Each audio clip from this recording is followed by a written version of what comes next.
On ne peut pas dire braver les intempéries, pas encore, mais merci donc de votre présence aujourd'hui pour ce 10e anniversaire de notre institut. On voudrait remercier la municipalité de Toulon d'avoir mis gracieusement cette salle à notre disposition pour la journée. Remercier également la présence de Gilbert Garel, président de notre Institut d'Histoire nationale. La présence de l'Union départementale, voilà, avec une excuse de notre camarade Olivier Mazini, secrétaire général de l'UD, qui est à Paris pour une réunion importante du Secours populaire où il a des responsabilités départementales.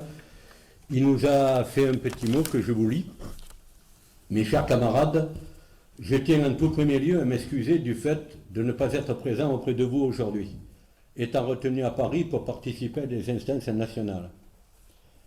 Mes camarades, quel chemin parcouru depuis 10 ans. Adhérent depuis sa création, je me souviens de l'Assemblée générale constitutive dans les locaux de la Folle, avec Alain Serre, à ma droite, et des premiers conseils d'administration, des échanges passionnés autour des orientations à définir, de l'activité à mener. Je tiens à rendre ici hommage à cette cheville ouvrière de la première heure qui avait pleinement conscience de l'importance du travail à accomplir pour faire vivre notre histoire ouvrière. Les camarades se reconnaîtront, mais je souhaite que nous ayons en ce jour une pensée pour ceux qui nous ont quittés depuis. Je pense entre autres à Robert Govanec, Claude Bouy, Jean-Claude Michelon, qui ont marqué de leur empreinte l'histoire de notre IHS et qui ont œuvré avec tous les camarades qui l'ont rejoint depuis, à ce qu'il devienne, à ce qu'il est aujourd'hui. C'est-à-dire une structure à part entière et incontournable de notre CGT dans le département.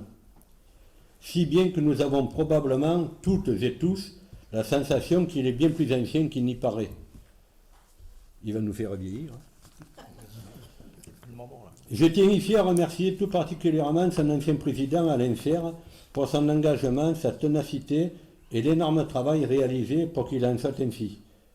Comme je tiens à remercier les camarades qui ont depuis rejoint ses rangs et qui ont œuvré pour préparer ce 10e anniversaire et cette exposition.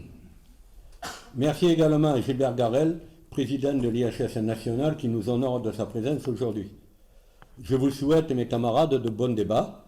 Longue vie à notre Institut d'Histoire sociale et vive la CGT.